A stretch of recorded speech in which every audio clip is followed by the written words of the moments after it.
selesai majlis juga minta doa ini pengurus kursi minta omong ke hall datang. Baca ini hall.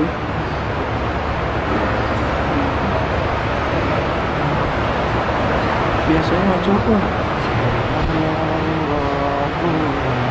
Antum bilang antum nah itu apa yang biasa dibaca? Salah bahasa Hah? bahasa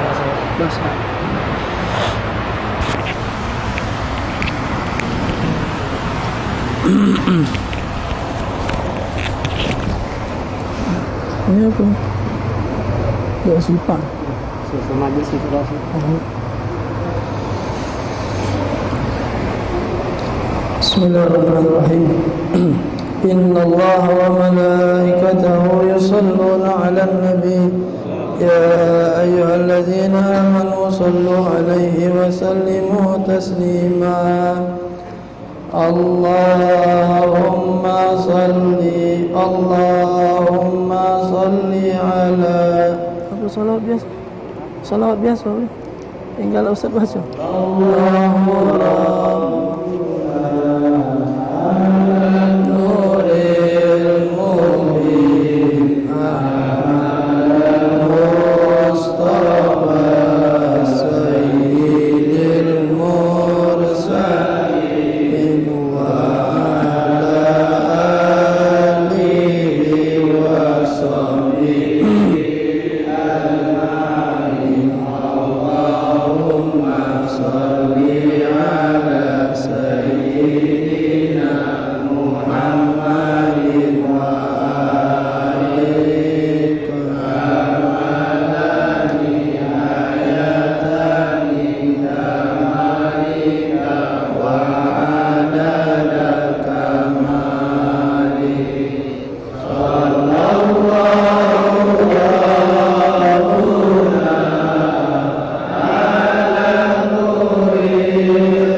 Bismillahirrahmanirrahim. Assalamualaikum warahmatullahi wabarakatuh.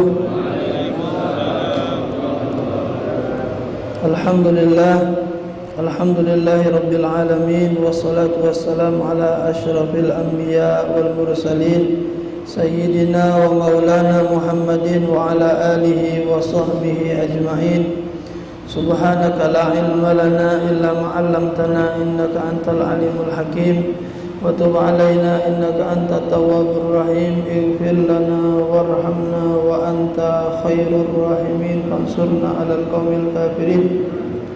Rabbi shrah li sadri wa yassir li amri wahlul 'uqdatam min lisani yafqahu qawli wa saddid lisani wahdi qalbi bi jahin nabi wa ali nabi wa sahbihi walhamdulillahi rabbil alamin.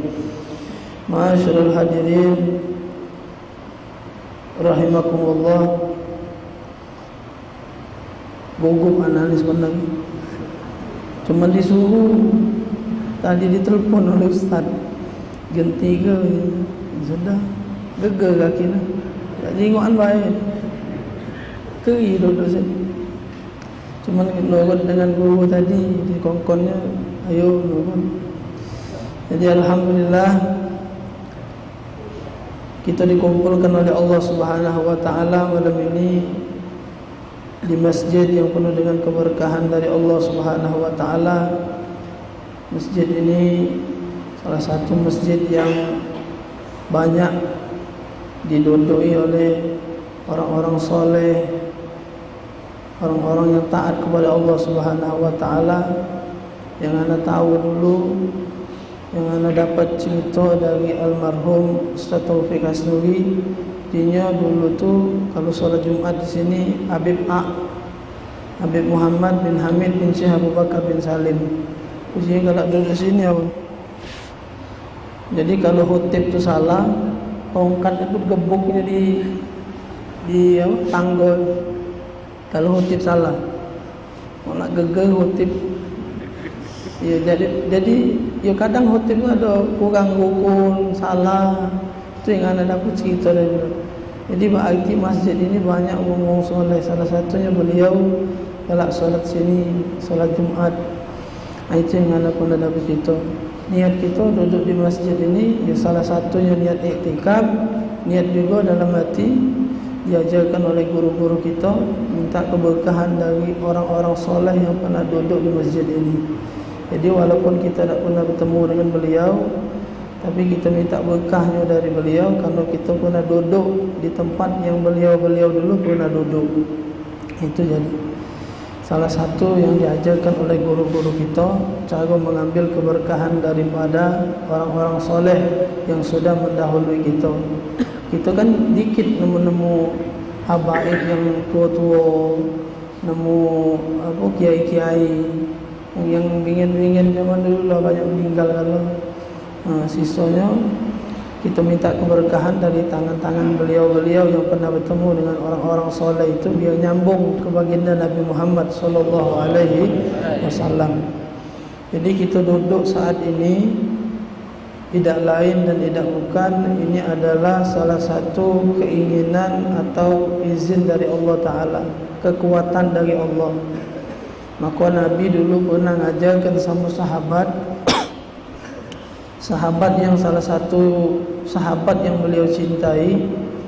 Beliau mengatakan kepada sahabat tersebut yang bernama Muaz bin Jabal radhiyallahu taala anhu, beliau mengatakan, ya Muaz, inni uhibbuka, wahai Muaz, aku cinta dengan kau.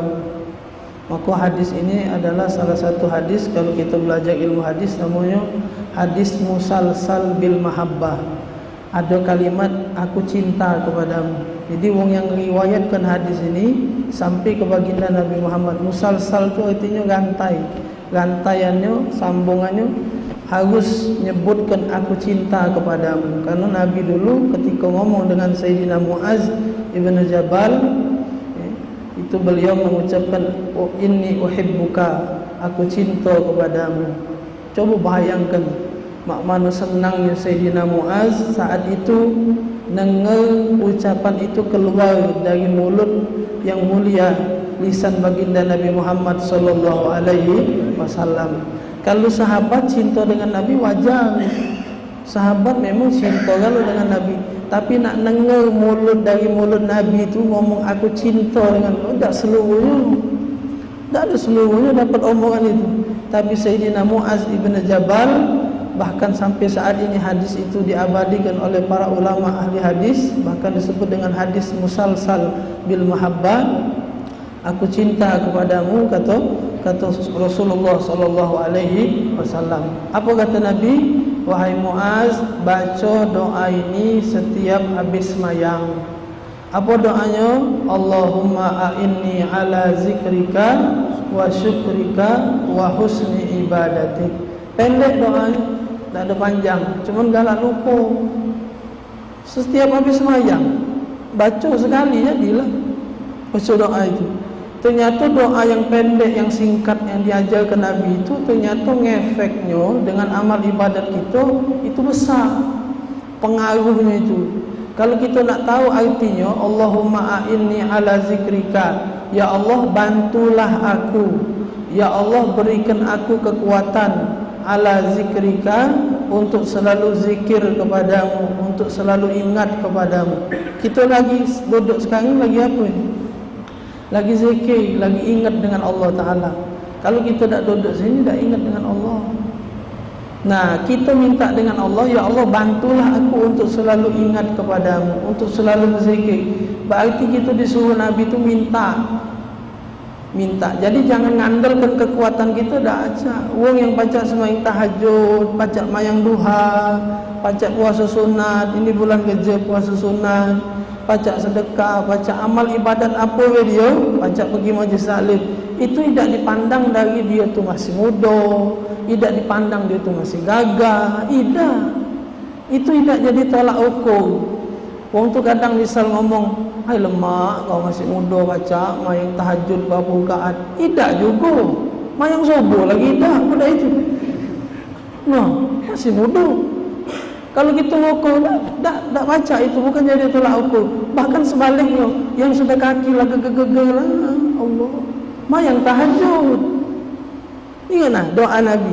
Aku kan memang kenyataannya itu sekarang. Yang pacak pergi majlis taklim ke mana-mana kadang, "Ai lemak, kau masih muda, masih segar." Tidak pernah juga pergi majlis taklim. Yang tua-tua yang galak pergi. Tengok Habib Ali Maulid Arba'in 40 malam pergi. Nah, kita milih yang nasi ayam apa kambing pergi. Ini di Gen Garden ini. Pergi ni Celentang. Ini aku kan pergi. Tempat besok langgar. Dah lah nasi gemuk ini. Tidak, itu kita. Itulah yang bodoh-bodoh. Itulah otaknya tu pikiran tadi. Nah, jadi jangan dah ajak diukur dengan maka tu selalu minta uji Nabi itu. Minta itu. Setiap kau semayang wahai Muaz, setiap kau habis solat, sekali jadilah Allahumma a'inni ala zikrika wa syukrika wa husni ibadatik. Minta itu dengan Allah. Jadi setiap aktivitas ibadat yang pacak kita lakukan, mayang Allah, pacak ngangkat tangan itu dari Allah. A'inni ala zikrika itu bantuan dari Allah. La haula, jangan takoan, jangan ngasuh main tahajud malam. Apa nyingok orang tu hino kan lo kalau sudah semain tahajud semalam tu. Kapan bangun subuh tu pecah kasap-kasap itu langsung kan bau sekali mayang tahajud. Kasap dari mana? Ngasuh langsung cak lebih tu nah. Ngasuh langsung bersih, ngasuh langsung ini.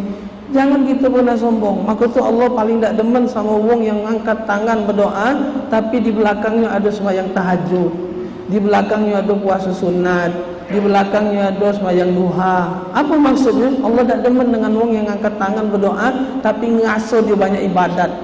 Pasti dikabul ke oleh Allah. Tak usah tinggi-tingginya, pendek dikit be. Kalau yang tinggi-tinggi nanti banyak dosa. Aku ni banyak pahalanya, ahli ibadat, bawa dikit be ini nah. Allah kasih ngabul. Itu Allah paling benci dengan orang yang model itu. Bahkan sebaliknya, ada orang yang dosanya banyak yang minta ampun tapi dia malu depan Allah. Tertunduk dia di hadapan Allah Ta'ala, malu. Cuman kerana dia ni hamba Allah, butuh dengan Allah, jadi terpaksa, ya Allah ampun ke ya Allah, malu aku ni sebenarnya nak minta denganmu ya Allah. Inilah yang paling Allah demen daripada yang tadi ahli ibadat tapi palaknya juga ngasuh banyak ibadat dengan Allah Subhanahu wa Ta'ala. Padahal dia baca mayang tahajud, baca mayang duha, baca ini, baca itu, Allahumma a'inni. Jangan lupa itu. Dia tu minta dengan Allah, ya Allah bantulah aku agar aku bisa selalu dalam keadaan taat, dalam keadaan takwa kepada Allah Subhanahu wa Ta'ala. Wong yang takwa banyak janji Allah Ta'ala dalam Quran. Maka tu khutib kalau naik mimbar, khutib Jumat naik mimbar, itu kan selalu mengucapkan usikum wa nafsi. Itu kan dari Nabi dulu sudah. Nabi dulu asal naik khutbah mimbar, usikum wa nafsi bitaqwallah, mengingatkan sahabat untuk selalu meningkatkan kualitas keimanan dan ketakwaan kepada Allah. Ngapo? Karena dalam salah satu janji Allah dalam Quran, wa may yattaqillaha yaj'al lahu makhraja wa yarzuquhu min haitsu la yahtasib. Salah satu janji Allah, ngapo sangkan Nabi itu selalu mengingatkan sama sahabat, karena salah satu janji Allah, wa may yattaqillaha, barang siapa yang bertakwa kepada Allah, taat dengan Allah Ta'ala, yaj'al lahu makhraja, Allah tunjuk jalan keluar. Kita ni kan banyak ujian dari Allah. Orang yang hidup ni, selagi hidup pucuk dunia, itu dak katik bucunya, dak katik musibah, ujian. Selagi hidup pucuk dunia pasti ada coba, dak katik. Anda bisa pastikan yang duduk saat ini, yang tak duduk juga, itu pasti ada musibah cobaan. Membeda-beda bentuknya, tidak sama. Ada yang ujiannya tu kalau bini ada, nyekit di hati bininya ada. Asal ngomong dengan kawan, oh lemah bini kau, bini aku, oh minta ampun. Tengok gayanya lagi nak aku. Membini orang itu lemah, ini kau lemah, soleha, masya Allah. Cuman masalahnya anak dia, ujiannya. Dia ngomong bini aku lemah, anak aku ya Allah nak bergaut palak mikirnya. Nah ujiannya anak. Yang sikut tadi ngomong, yang diomongnya oleh sikut tadi, lemah kau anak kau bini kau nurut galon. Cuman buntu. Ya anak aku nurut, bini ku soleha, cuman buntu jadi. Nah, ada masalah kalau bagi. Jadi kita ni seluruhnya ada masalah. Kalau tak galak katik masalah, keduklah kuburan situ. Masuklah juga kubur, nak katik lagi masalah. Habis sudah, tutup, katik lagi. Jadi setiap pasti ada masalah. Apalagi masalahnya dengan manusia. Tak pernah selamat dari mulut manusia. Itu kan Imam Luqmanul Hakim pernah ngajarkan dengan anaknya. Naik keledai, dibawanya keluar, berjalan, naik keledai berdua. Naik keledai, anaknya naik, abahnya nonton. Abu Jiwong, ingat nak, anak kurang ajar, bapaknya kau nonton, dia naik pucuk itu, tiaguk ini, lah salah. Akhirnya turun, bapaknya yang naik, anak yang nonton, belum jauh berjalan, lah dia omongi wong lagi. Ini bapak kata aguk, tu bangko ini. Anaknya kau nonton, dia naik pucuk itu kelemahan, tu bangko kata aguk ini, lah salah pula. Turunlah dua-duanya. Lah turun dua-duanya dikatai pula. Oh, ni bengak ini. Apa gawe digawak? Setua itu nak dinaik. Lah salah pula. Akhirnya sudah nak kita naik berdua. Naiklah berdua. Tidak jauh dikatai pun gila pula. Oh, kata aguknya dua beranak ini kata aguk. Mati kalau keledai itu dinaik berdua. Uji abahnya. Ingat nak? Dari mulai keluar sampai sekarang, ni pernah tak kita selamat dari mulut wong? Gawe kita salah kalau. Tadi kau naik, abah nonton, kata ke kau duhako, kata aku anak kurang ajar. Lah jahat, abah naik bocok. Tadi kata ke abah tu bangko kata aku pula.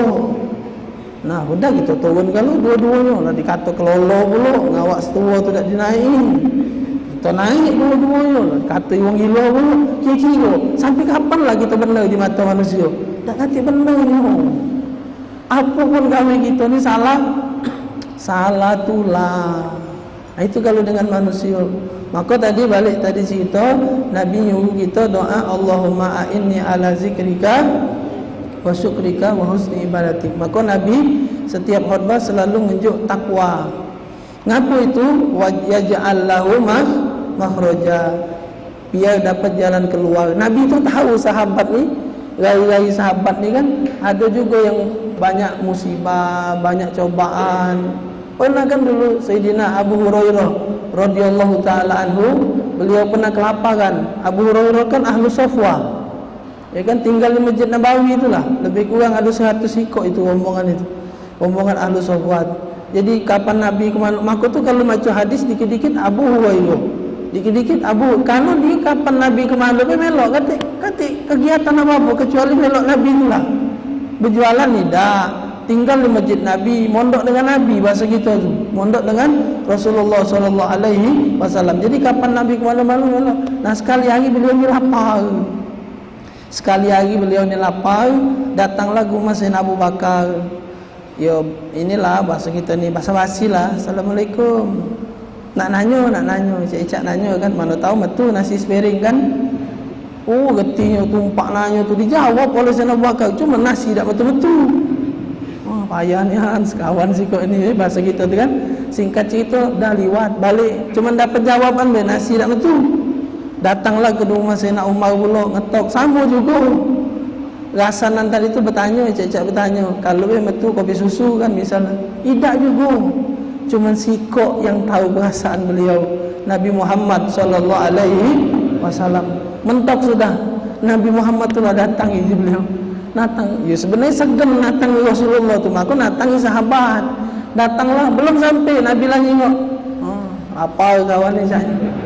Belum sampai, belum belasan belum. Nabi lagi lah tahu sudah. Nah itu Rasulullah SAW. Nabi itu tahu, sahabat itu tahu. Sikok mengikok tu Nabi tahu dengan keadaannya. Maka setiap naik khutbah di atas mimbar, Nabi selalu nyuruh tingkatkan ketakwaan sama Allah. Biar apa? Biar yang punya masalah ni dapat yaja'allahu makhraja. Itu tujuan Nabi itu. Maka sekarang jadi wajib hukumnya. Jadi kapan khutib naik pucuk mimbar tidak mengucapkan wasiat takwa, gagal mayangnya. Maka nak benar-benar tadi, maka tu itu tadi di satu topik tadi almarhum itu Habib ujinya duduk bawah ni nyagoi khutib kalau lupa. Karena khutib misalnya kalau lupa, apalagi khutib tadi tak ngerti, nah itu yang repot. Anda pernah mampir di sikok masjid, mayang di sana, sampai di sana semayang, ada yang khutib itu dia ada apa kurang rukun. Khutbahnya kurang rukun. Jadi cak mana yang paham ini harus tunjuk tahu. Cak mana tunjuk tahu ni? Jangan diajak ngomong. Kalau tak boleh ngomong kan, uji bilal ni apa? Barang siapa yang berkata-kata maka pahala solat Jumatnya menjadi sia-sia. Tak boleh ngomong. Cak mana saya ambil pena, catat di kertas. Maaf Pak Khutib, tadi Pak Ustaz tadi kurang solawat dengan Nabi Muhammad sallallahu alaihi wasallam. Ana bawa kertas itu ke depan. Ana anjuk ke dengan ustaz itu. Dimbeknya baik kertas tadi. Mbek kapalnya tidak dibacanya. Tidak ngerti. Tidak ngerti. Ana nak metu dari masjid itu motor dah acak metu lagi sudah. Leket akhirnya. Nah itulah jadi masalahnya. Maka tu biasanya masjid tu harusnya ada yang nyagonya di bawah, itu kan nunjuk tahu. Dan juga yang khutib juga harus ngerti kapan tunjuk tahu mai itu sebenarnya tinggal baca baik. Tidak usah ngulang dari awal. Tidak usah ngulang dari awal. Lah tengah-tengah. Ini ngulang lagi misalnya, tidak usah baca dari rukun yang lupa tadi yang tinggal. Nah itu Nabi Muhammad sallallahu alaihi wasallam, yaj'allahu makhraja wa yarzuquhu min haitsu la yahtasib. Allah akan berikan rezeki dari arah yang tidak diduga-duga. Rezeki itu ada dua. Ada bisabab, ada bighairi sabab.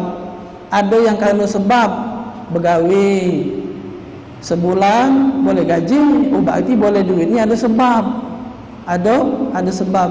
Berjualan, buka toko, berjualan apa misalnya, boleh duit, ada sebab berjualan. Ini bighairi sabab.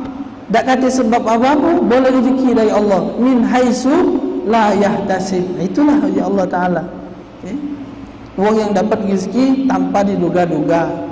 Jadi ketika orang yang bertakwa kepada Allah Subhanahu wa Ta'ala, maka dia akan mendapatkan dua janji Allah Ta'ala itu.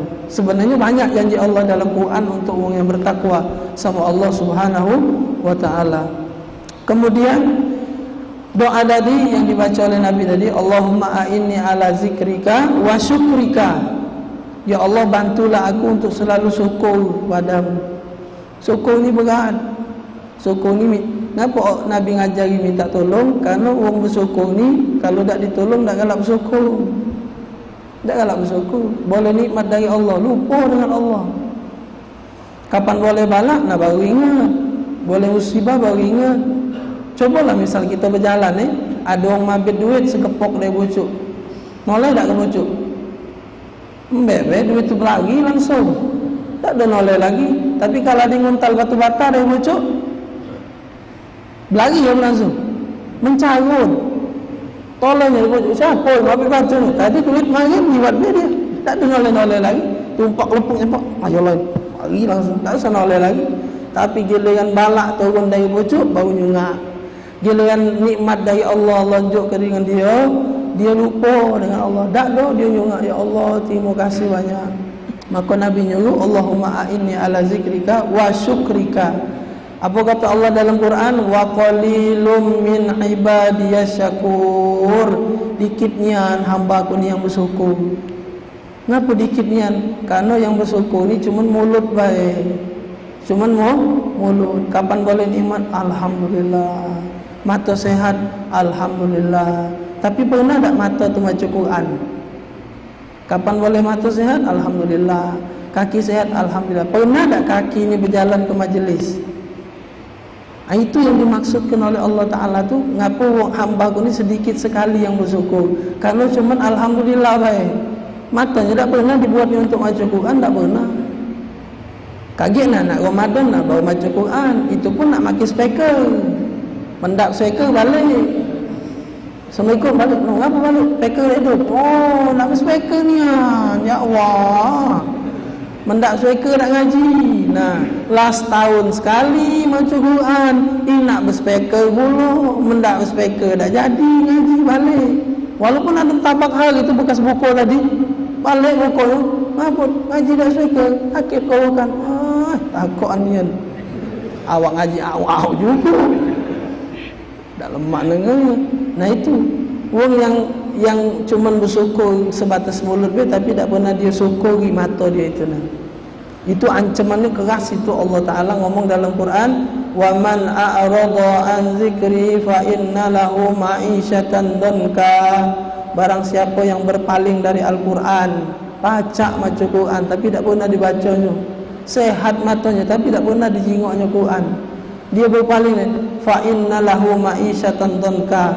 Allah sempit ke kehidupan dia. Maka tu buntu sampai sekarang. Kenapa tak pernah ngaji? Ngaji tadi mak tadi lah. Nak pakai speaker kan bawa ngaji, Ramadan kan bawa ngaji. Maka tu hidup disempitkan oleh Allah Ta'ala.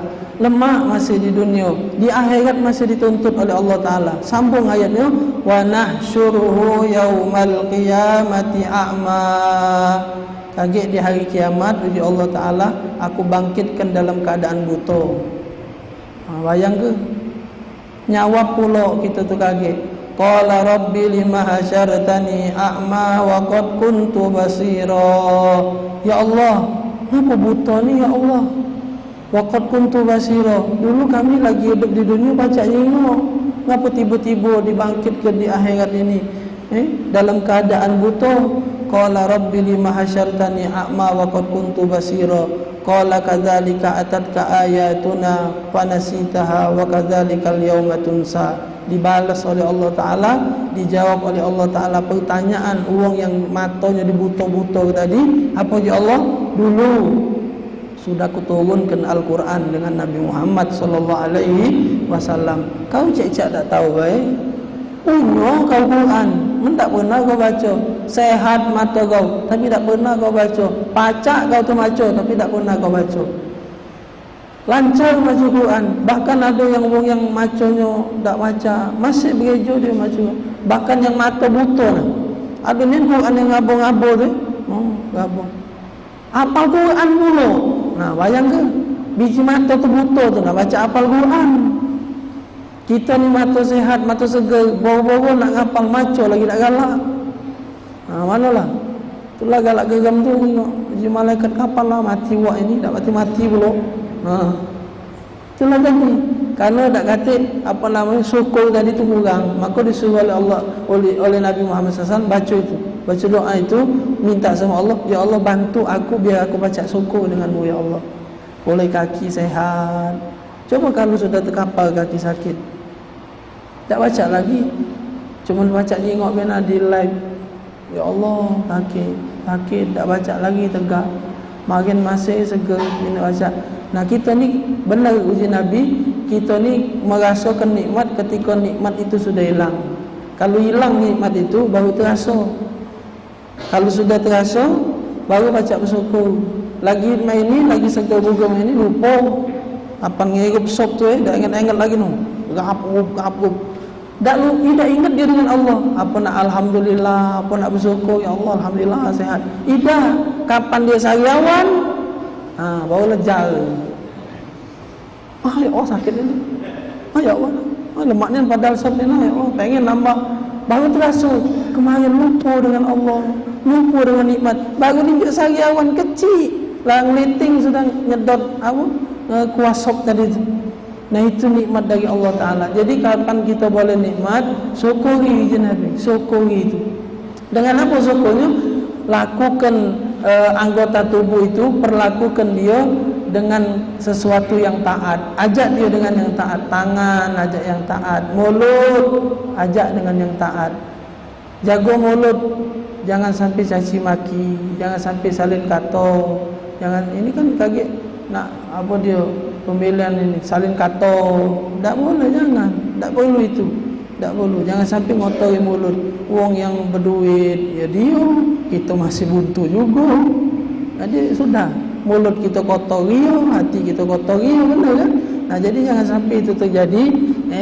Jaga hati kita, jangan sampai kita terjebak dengan hal-hal yang buat kita jauh dari Allah Subhanahu wa taala, jauh dari Nabi Muhammad sallallahu alaihi wasallam. Allahumma a'inni ala zikrika wa syukrika wa husni ibadatik. Ya Allah, bantulah aku untuk selalu beribadah dengan baik kepadamu. Minta dengan Allah. Kalau nak beribadah dengan baik itu berarti harus dengan ilmu. Tak baca mendak dengan ilmu tu tak baca. Kalau kita cuma melok-melok baik, ambil wuduk, dari mana baca ambil wuduk? Nyingok orang langgar itulah ambil wuduk. Nah, mana baca nyingok orang langgar itu? Nak belajar. Pernah anak ngisi majlis di sikot tempat, tertiba anak ngajar bab wuduk, bab ini, ada yang tua tu jawab, cak budak kecil kami ni belajar wuduk. Nah, cak budak kecil kami belajar wuduk. Nah, tumpak anak jelaskan tentang wuduk, baru dia mangap. Mak itu betinya. Jadi selama ini mak mana ambil wuduk? Kalau nak termangap dengan itu tadi, dia tak tahu. Pokoknya masuk rai itu masuk rai. Tak tahu dia mana had, mana batasan rai itu yang mana tak tahu.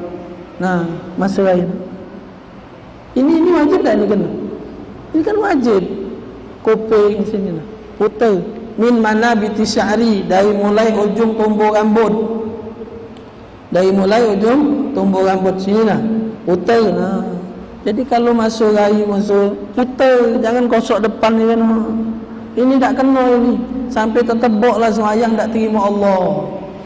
Maka tu inna solata tanha anil fahsya wal munkar tak berlaku. Inna solata tanha anil fahsya, sesungguhnya solat dapat mencegah perbuatan keji dan kenapa masih tak baca mencegah perbuatan keji dan mungkar?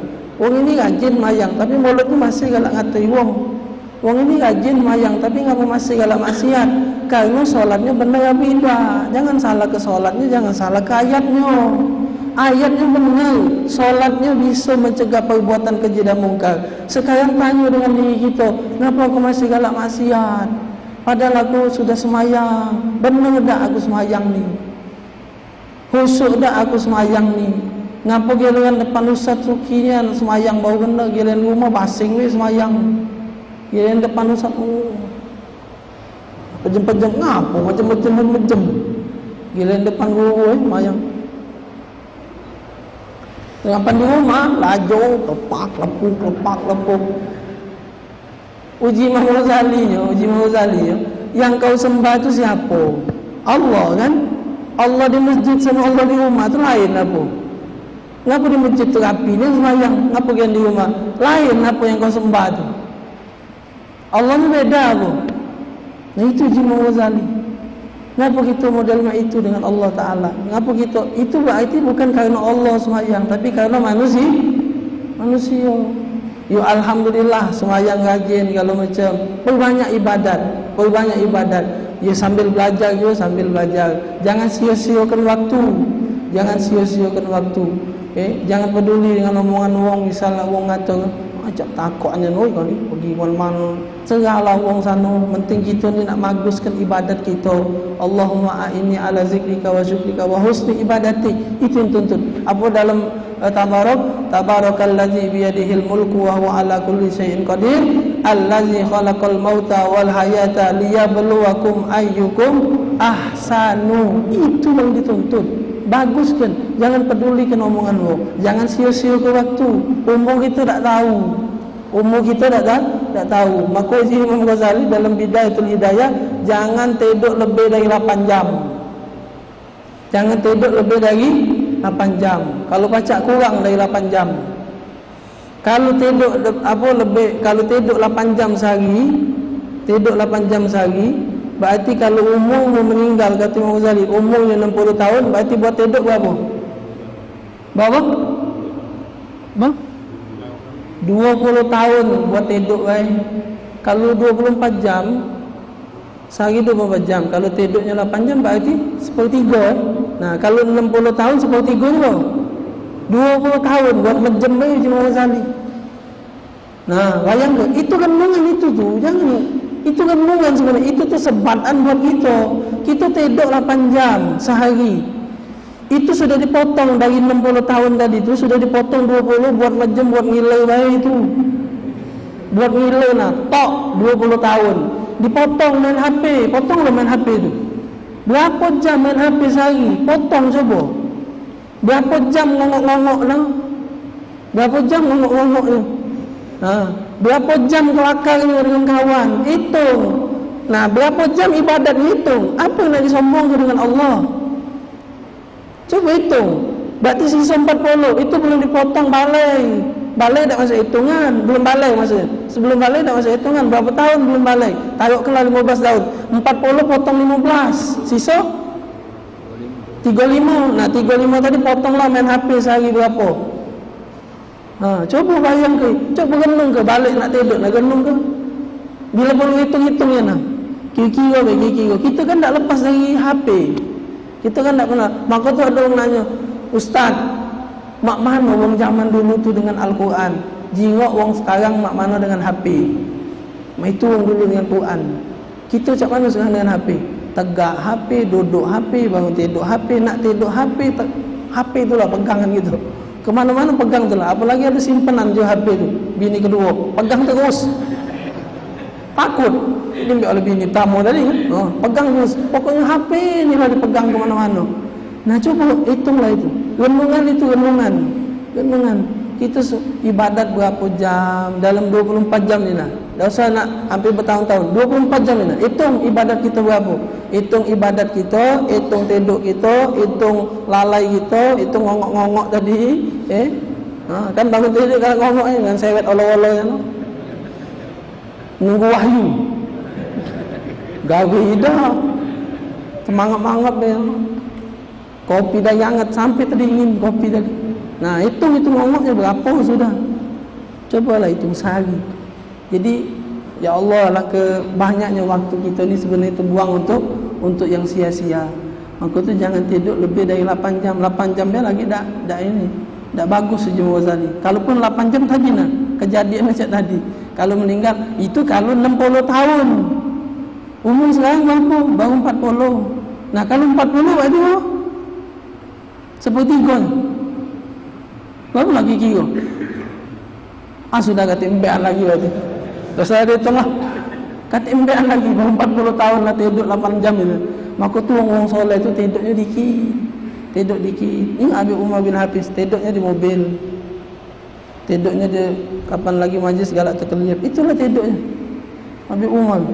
Kan waktu ke Jakarta kan diceritakan ada Habib Mujtaba itu, mak mana beliau tidur di podcast siapa itu kan.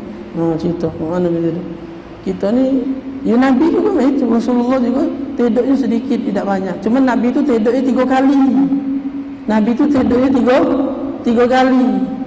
Jangan digawe ini. Kalau kita kalau ngawe gini bahaya ini. Maksudnya turut Nabi, cuma jangan 3 kalinya baik, tapi waktunya juga. Nabi itu kalau tidur 3 kali. Dari mulai habis sisa kira jam 9 tidur, bangun tengah malam. Bangun tengah malam, tidak tidur lagi sampai habis subuh. Sebelum subuh Nabi tidur, yang tidur apa? Yang apa? Terlentang pecah orang meninggal apa? Dalam kubur tu miring Itu Nabi tidur paling berapa menit cuman untuk merenggangkan kalau beliau habis dari tahajud. Habis tu sembahyang subuh. Habis sembahyang subuh terus kaget tidur lagi sebelum zuhur, namanya qailulah. 3 kali Nabi tidur. Kalau kita gawe gini, habislah tidur kalau sudah. Dari semalam tidur, apa subuh tidur lagi, habis subuh tidur lagi, zuhur tidur, bangunnya pagi maghrib. Jangan main-main. Cuman kalau baca itu diamalkan. Kata ulama tidur qailulah itu, Nabi itu tidur sebelum zuhur. Sebelum zuhur lebih kurang setengah jam atau 45 menit sebelum zuhur Nabi tidur. Dengar Nabi tidur, habis itu bangun langsung siap. Itu bisa mempermudah bangun malam. Tidur itu, tidur yang sedengat itu tidurnya. Nah, itu yang dilakukan oleh Rasulullah sallallahu alaihi wasallam. Kalau kita dikit-dikit tidur, dikit-dikit makan tu dikit. Sebenarnya makan tu kulu wasrobu. Puji Allah Ta'ala dalam Quran tu kulu wasrobu. Cuman gitu tu tak nyambung lagi belakangnya. Disuruh Allah kulu makanlah, wasrobu minumlah. Nak makan durian jatuhi, nak makan kambing jatuhi. Cuman gitu ni kalau tak ingat dengan ayat yang di belakangnya tadi, walatus, jangan berlebihan. Puji Allah ni. Kalau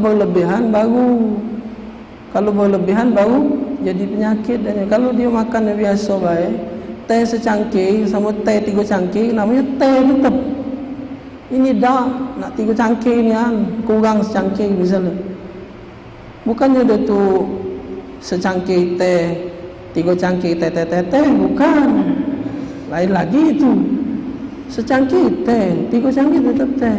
Apa Allah Ta'ala katakan dalam Al-Quran? Ya ayuhan nas, kulu mimma fil ardi halalan thayyiba. Halalan thayyiba, jangan diputus. Halalan, halal, thayyiba, baik buat badan.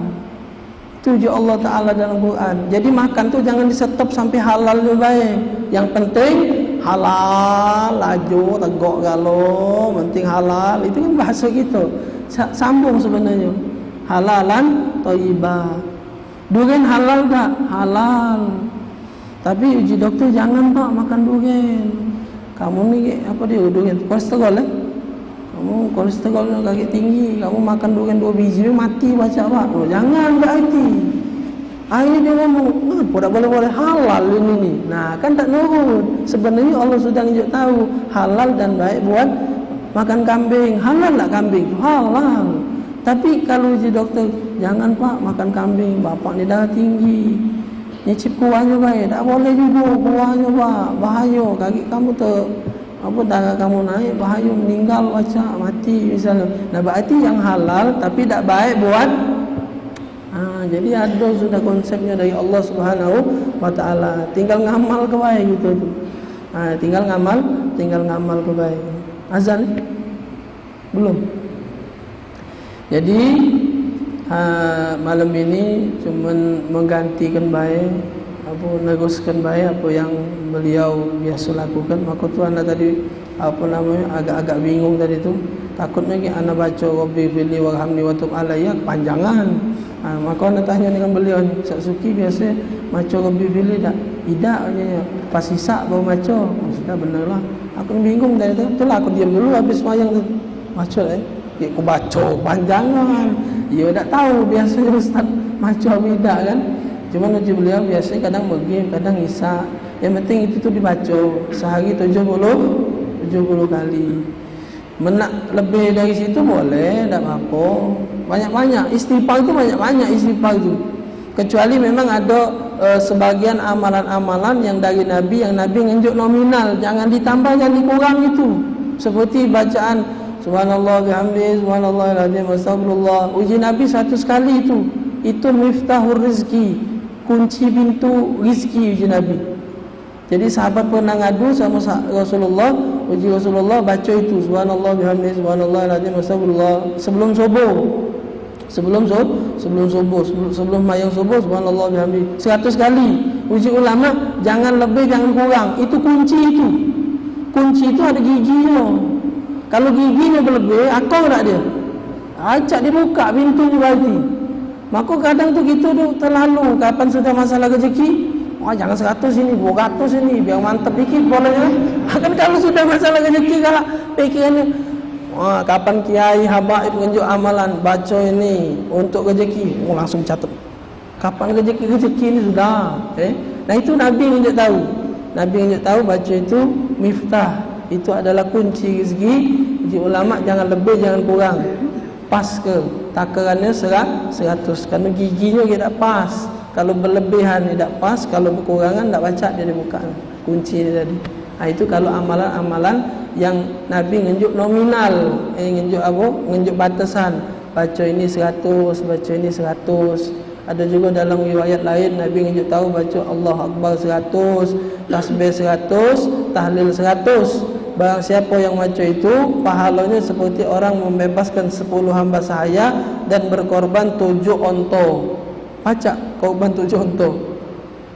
Beli kambing lagi yang kurus korban 7 onto, bedek kalau gitu. Nah, wong yang baca 100 tadi itu boleh pahalanya modal itu. Nah, itu dari Nabi sallallahu alaihi wasallam. Ini azan sudah. Wallahu a'lam bishawab. Apa? Ini apa? Fatihah. Fatihah. Al-Fatihah. Fatihah doa. Apa dia?